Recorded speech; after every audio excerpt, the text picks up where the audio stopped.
Bonjour, bienvenue à tous, vous êtes sur la chaîne Le Goût des Lames, la chaîne des amateurs de lames. Ah, enfin une intro facile à comprendre. Ouais, C'est bien. comme ça, les amateurs de tractopelle, ils savent qu'ils sont pas au bon endroit. Et pourquoi ça? Il y a des amateurs de tractopelles qui aiment les couteaux, hein, et moi j'aime bien les tractopelles, c'est même une de mes passions. Bah, tu devrais faire une chaîne YouTube, ça sera peut-être plus Bon, intéressant. je sens que vous allez mal Les finir l'année, vous. tractopelles. Allez, place à la tradition du top 10 de fin d'année. Enfin, pas si traditionnel que ça pour moi, vu que la dernière fois remonte à 2 ans. Hein.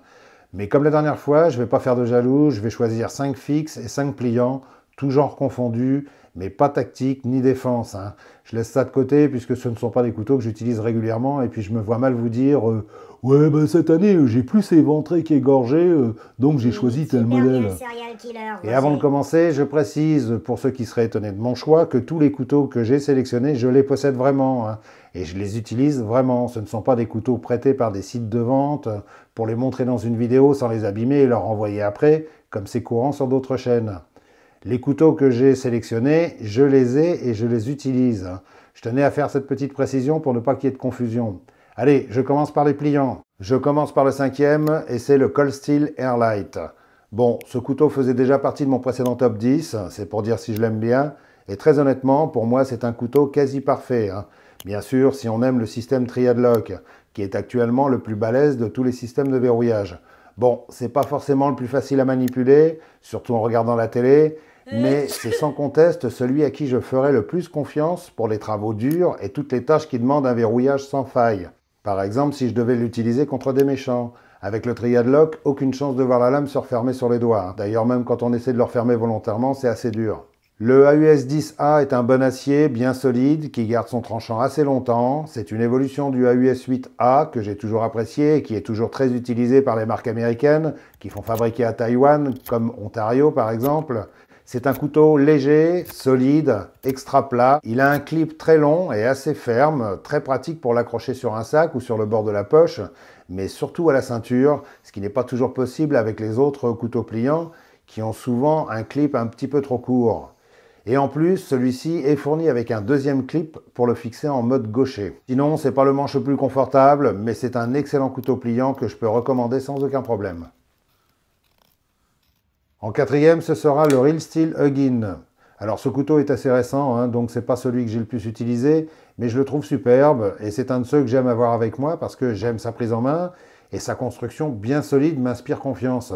En plus, son acier c'est du VG10, c'est une valeur sûre, c'est un acier qui est bien dur et pas forcément le plus facile à affûter, mais bon, son tranchant est bien solide et très durable. Hein. C'est un système Axis Lock avec des rondelles en bronze, donc un système pas fragile qui ne craint pas trop les poussières et l'humidité tout en ayant une bonne fluidité. C'est un couteau absolument superbe, surtout dans cette version full black dessinée par Ivan Braginet, qui est à l'origine du Real Steel Gardaric. Très honnêtement, si ce couteau vous plaît, vous pouvez y aller les yeux fermés, c'est vraiment de la super bonne qualité. Hein. En 3e, ça a été une excellente révélation pour moi cette année. Je ne l'ai pas depuis très longtemps, mais je l'adore. C'est le Concept Bulldozer. Alors, c'est pas le plus beau des couteaux, hein. C'est pas le plus pratique à ouvrir avec son front flipper.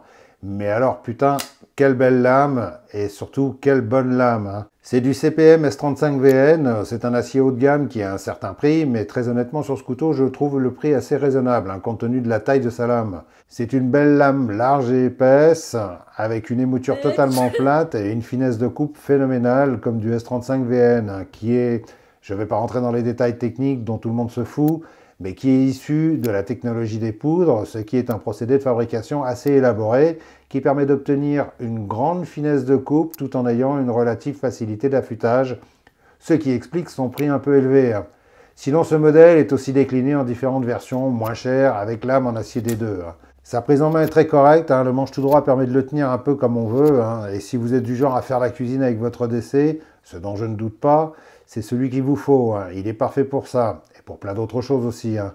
J'aime beaucoup ce couteau, j'aime bien l'utiliser une fois qu'il est ouvert, hein, parce que par contre, pour l'ouverture, je ne suis pas encore super à l'aise avec mes pouces trop courts. Mais sinon, roulement à billes céramique, liner lock, clip de poche Deep Carry qui ne se sent pas trop dans la main. Dans l'ensemble, ce couteau est assez confortable et très sympa. En second, c'est le WeKnife Banter. Alors lui, il a été mon EDC principal pendant pas mal de temps, quasiment depuis que je l'ai présenté sur la chaîne à sa sortie il y a 2 ans. c'est toujours pour moi un des meilleurs EDC qu'on peut trouver à l'heure actuelle. Il a été créé par un Américain qui s'appelle Ben Petersen, qui travaillait pour un gros site de vente américain qui s'appelle Blade HQ, et qui a vu tellement passer de couteaux entre ses mains qu'il a décidé de concevoir, selon lui, l'EDC idéal. Et franchement, il n'a pas tapé loin, parce que ce banc de terre est vraiment excellent, et je peux le recommander les yeux fermés. Il a une forme tellement simple qu'on se demande pourquoi tous les autres se font chier à trouver des designs pas possibles. En fait, quand il est sorti, il cochait toutes les cases que je recherchais. Je voulais un couteau solide, compact, facile à glisser dans une poche, avec lequel on peut s'accroupir sans se le rentrer dans la cuisse, un acier top, du S35VN, des thumb studs et des roulements à billes, une forme courte. Il était parfait pour moi qui passe beaucoup de temps plié en deux sur une moto. Et je peux vous assurer qu'un couteau trop long, ça finit par se faire sentir. Par contre, à sa sortie, il n'existait qu'en bleu avec une lame blanche et j'aimais pas trop. Donc j'ai attendu la version noire et franchement, je suis pas du tout déçu. D'ailleurs, je vous conseille d'aller voir la revue que j'avais fait sur ce couteau. Vous allez bien rigoler et vous comprendrez mieux pourquoi je l'adore. Je vous mettrai le lien en description. Et en première position, c'est le CJRB RIA. Alors lui, ça va être simple d'expliquer pourquoi c'est le préféré de mes poches depuis que je l'ai. C'est vraiment un super petit couteau. Déjà, il a une ligne superbe, comme CJRB en pond régulièrement. CJRB est une marque abordable au niveau prix, qui appartient à une marque qui s'appelle Artisan Cutlery, qui est, je pense, la marque révélation de ces 3 dernières années. Ce sont des gens qui sont vraiment issus du monde du couteau et qui aiment vraiment les couteaux, et ça se sent tout de suite. Et quasiment tous ceux qui font sont superbes, avec des formes simples, sans exagération, et toujours de très bon goût. Ils ont des designers qui sont excellents, et la qualité de leur couteau est toujours parfaite. Celui-ci est dans un acier que Artisan Cutlery a mis au point, qui s'appelle le AR RPM9. C'est un acier supérieur issu de la technologie des poudres, comme le S35VN, et que personnellement je trouve très bon d'ailleurs. Je trouve que ça ressemble pas mal à du S35VN, en nettement moins cher. Ça coupe très fort, très finement, et le tranchant tient très longtemps. Celui-ci est en green micarta. Bon, on voit qu'il a un petit peu servi quand même, ça a tendance à foncer avec le temps, mais bon. À propos du micarta, beaucoup se disent « Ah oui, mais ça se salit vite ». Mais alors, c'est simple, il suffit de passer un coup d'éponge avec un peu de liquide vaisselle et les couleurs reviennent tout de suite. Et ce que j'apprécie le plus dans ce petit couteau, c'est la simplicité de sa forme et la qualité de la prise en main pour une taille aussi réduite. Il faut vraiment l'essayer pour s'en rendre compte. D'ailleurs, il est tellement bon qu'il s'est fait attendre quasiment 1 an avant qu'on puisse mettre la main dessus. Allez, on passe au fixe. Repos. Le 5e, c'est le Tops Hornero. Alors lui, pas la peine de chipoter, c'est le petit costaud sur lequel vous pouvez vous défouler autant que vous voulez, il restera toujours copain avec vous. Rappelez-vous, quand vous étiez gamin à l'école, il y avait toujours un petit costaud qui encaissait bien les coups et qui n'arrêtait pas de dire « Ah, je sens rien ». Du coup, ça énervait tout le monde et tout le monde lui tapait dessus sans arrêt. Et lui, il continuait à dire « Ah, j'ai rien senti ». Donc du coup, il en reprenait une ration de plus et c'était tous les jours comme ça. Oui, je sais, on est cruel quand on est enfant. Mais bon, on est très con aussi, parce qu'il aurait suffi qu'il se taise un peu et qu'il pleure un peu comme tout le monde, et on aurait arrêté de lui taper dessus. Oui, je sais, c'est une histoire triste que je raconte, mais ça illustre bien ce petit Hornero. Et très honnêtement, c'est quasiment le couteau fixe dont je me sers le plus à la maison, quand je bricole, ou quand je fais du bushcraft jardin, ou quand je prépare un barbecue, parce que c'est celui qui me sert à faire du petit bois, et je peux vous dire qu'il est super utile et super sympa à utiliser, et qu'il sert très souvent. D'ailleurs, ça se voit un peu quand même sur la lame. Vous pouvez tout demander à ce Hornero, il encaisse tout sans se plaindre. Son acier carbone 1095 est excellent, il a une lame courte et très épaisse, mais un manche assez long et très confortable, et avec un étui Kydex de qualité, comme Tops sait les faire. C'est une baramine coupante, j'adore ce couteau, et si je devais en recommander un comme petit couteau de survie, ce serait celui-là. Alors, il y a 1 an et demi, quand je l'ai eu à l'époque, je l'avais payé 110 €, je crois. Déjà, c'était un peu cher. Et j'imagine qu'il a dû bien augmenter depuis tout ce temps. Je vous mettrai le lien en description sous la vidéo. Le 4e, ça va surprendre tout le monde. Ça fait pas longtemps que je l'ai, mais il a été adopté par toute la famille et on l'utilise tous les jours. C'est le CJRB Silex. Alors lui, quand j'avais vu les premières photos sur les réseaux, je savais qu'il serait le mien, sans réellement savoir ce que j'allais en faire. Mais c'était une évidence, je le trouvais absolument superbe. Il s'est quand même fait désirer 1 an avant d'être disponible en France. Et en toute franchise, je ne regrette absolument pas cet achat. Je suis ravi de ce couteau et je suis surtout ravi de son acier AR RPM9, qui est, comme je l'ai dit précédemment, un équivalent au S35VN, mais fabriqué par Artisan Cutlery. Et parce que c'est rare d'avoir un couteau de cuisine que tu peux utiliser à n'importe quel moment dans la journée sans te dire « Oh merde, il coupe plus, faut que je le raffûte ». Ce couteau, je peux le dire, j'ai dû l'affûter 1 ou 2 fois maximum depuis que je l'ai. Et quand je dis affûter, c'est un très rapide passage sur les tiges en céramique fine. Un acier de cette qualité sur un couteau de cuisine, c'est carrément bien. Et ce qui est super bien aussi, c'est que ce couteau ne sert pas qu'à ça. Il est fourni avec un excellent étui Kydex, donc facile à glisser dans un sac ou à emmener dans ses bagages, quand vous partez en vacances par exemple. Et sa lame est assez épaisse pour l'emmener dans vos balades campagnardes ou vos chasses aux champignons. Je n'oserais pas dire bushcraft, mais s'il y en avait besoin, il en serait parfaitement capable. Avec sa construction plate semelle, ses plaquettes en G10 et son manche agréable et ergonomique, je n'aurais pas peur de m'en servir. C'est le couteau parfait à emmener si on part plusieurs jours en camp, ou si on va se faire une bouffe entre potes et que, comme d'habitude, personne n'a de couteau qui coupe correctement. Et si en plus quelqu'un vous embête, ce couteau a une bonne tête à méchant. Tiens, tiens, tiens. Quoi, c'est pas idiot, hein? Utiliser un couteau de cuisine pour se défendre, c'est un grand classique du cinéma américain. Et statistiquement, c'est même la première arme à laquelle on pense quand on a des intrus qui s'introduisent chez soi. Et un couteau de cuisine pour se défendre, c'est pas idiot. Il y a bien une marque qui s'appelle, une marque chinoise, non, pardon, franco-chinoise qui s'appelle Station 9 qui en a fait un. Le troisième, c'est un croisement entre un neck knife et un S-Muc. C'est le neck muc de chez QSP. Alors, dans ma sélection de fixes, il fallait bien que je choisisse un neck knife, vu que j'adore ce genre de couteau. Et celui-ci, c'est celui que j'ai le plus apprécié cette année. Et pourquoi celui-ci, alors que j'en ai plein d'autres? Eh bien, d'abord parce que j'ai été assez surpris par sa qualité générale et sa prise en main. C'est le petit fixe à emmener partout avec soi quand on part en balade en forêt et à garder autour du cou quand on va bivouaquer ou à utiliser quand on bricole dans le jardin. Déjà parce qu'il a une excellente prise en main grâce à son profil de canard, enfin au profil de canard de son manche. Et ensuite, sa lame de type Nesmuc a une forme très pratique pour tout un tas de petites et moyennes tâches dans la nature. Grattage de fire steel, grattage d'écorce pour faire de l'étoupe, grattage de tickets de la Française des Jeux, etc., etc.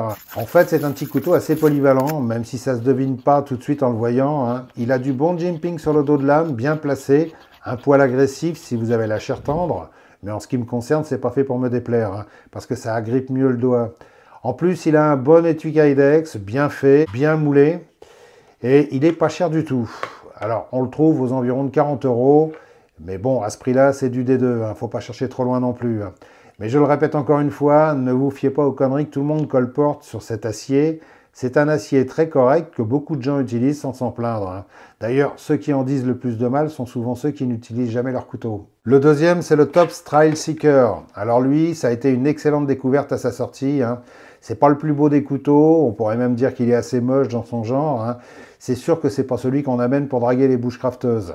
Mais si vous cherchez un bon couteau middle size pour le bushcraft ou la survie, il est redoutablement efficace et très pratique parce qu'il est très plat, tout en ayant une excellente prise en main. C'est un couteau qu'on peut glisser facilement dans son sac ou porter à la ceinture sans que ce soit trop gênant. D'autant qu'il est fourni avec un excellent étui Kydex avec système d'angler qui permet de porter le couteau très bas, donc très pratique pour avoir le couteau à portée de main quand on est recouvert de plein de couches de vêtements d'hiver ou qu'on porte un gros sac à dos avec une sangle ventrale. Moi, je préfère porter le couteau assez haut, donc j'ai viré le dangler et j'ai fait un échange avec le Tops Operator 7, que tout le monde connaît, qui lui avait un clip rotatif. Donc du coup, j'ai mis le dangler sur le Tops, sur l'Operator 7, et j'ai mis le clip rotatif ici. Et je trouve que c'est quand même plus logique, quoi, voilà. Vu la taille du couteau, un dangler, ça passe mieux avec un grand couteau qu'avec un petit. Ce Trail Seeker est celui que j'emmène à chaque sortie. J'adore sa facilité d'utilisation, son acier 1095 qui encaisse sans broncher toutes les contraintes, et ce manche plat mais parfaitement bien dessiné avec lequel on peut travailler pendant des heures sans fatiguer. C'est vraiment un des meilleurs couteaux de chez Tops pour le bushcraft et la survie.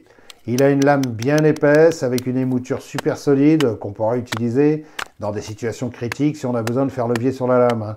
C'est un peu comme un SI5 en plus petit. Sa tête est bizarre, mais bon, si sa tête vous plaît, vous pouvez y aller les yeux fermés, c'est un top de chez Tops. Et en premier, c'est mon EDC fixe préféré de cette année, c'est celui que je porte quasiment en permanence, c'est le Lion Steel H1. Déjà, le design de ce couteau est d'une efficacité diabolique, il est magnifiquement dessiné. Alors lui, pour le coup, c'est le couteau que tu peux sortir en boîte pour aller draguer la bushcrafteuse. Avec celui-là, tu es sûr d'emballer. Non, je déconne. Mais il faut reconnaître qu'avec son superbe étui en cuir noir et couture blanche, ça a de la classe. la classe à l'italienne, quoi. En plus, avec son manche parfaitement dessiné, avec son anneau au bout, façon carambite, et son acier M390 à émouture plate, ce couteau coupe extrêmement bien et tient super bien son tranchant. Le M390 est un des aciers haut de gamme les plus cotés, un des plus chers aussi, mais franchement, sa réputation n'est pas usurpée, hein. C'est un couteau qu'on peut utiliser de plein de façons, pour plein de tâches différentes, et on n'est pas obligé de le réaffûter tous les jours. Et même si on doit le faire, il est très facile à reprendre. J'apprécie beaucoup cet acier, et en plus, avec son étui multiposition, c'est un couteau à porter tous les jours sans modération, hein. Si on a la possibilité de le faire, bien sûr, hein. Voilà, j'en ai fini avec cette sélection. J'ai essayé de faire assez simple et concis pour ne pas m'étendre des heures sur chaque couteau. Si vous voulez en savoir plus, je mettrai dans la partie description les liens vers les revues complètes que j'en ai fait et l'endroit où vous pouvez les trouver pour certains. J'espère que cette petite sélection vous a intéressé. Si ça peut donner des idées à certains, tant mieux. Sinon, n'hésitez pas à me donner votre opinion sur mon choix, ça m'intéresse de savoir. Toutefois, je le rappelle encore une fois, c'est une sélection de couteaux que j'ai vraiment et que j'utilise vraiment, hein. Ce ne sont pas des couteaux qu'on m'a prêtés le temps de faire une vidéo. Et déjà, vu le nombre impressionnant que je possède et que j'utilise plus ou moins régulièrement, il suffit de voir l'état de mes lames, hein, c'est pas évident déjà de faire une sélection parce qu'il y en a beaucoup qui sont mes préférés en plus. Je vous remercie d'avoir regardé cette dernière vidéo de l'année. Comme toujours, n'oubliez pas le pouce de 2022 et même plutôt 2 fois qu'une pour bien la finir, hein. Je vous retrouve l'année prochaine pour de nouvelles aventures avec ma petite bande de casse-pieds qui s'est un peu calmée ces derniers temps et ça repose un peu, hein, franchement. Fêtez bien cette Saint-Sylvestre, allez faire la fête si vous avez du carburant et de l'électricité, hein. Sinon, restez tranquille au chaud près de la cheminée, c'est pas plus mal et ça évite les soucis. Et faites une bonne bouffe, et n'oubliez pas la parole sacrée du réveillon. Quand on n'a pas de capote, on se retient. Non, c'est pas ça. Quand on tient à quelqu'un, on le retient. On le retient. Ouais, bah c'est ton père qui aurait dû se retenir. À l'année prochaine, tout le monde. Allez, salut!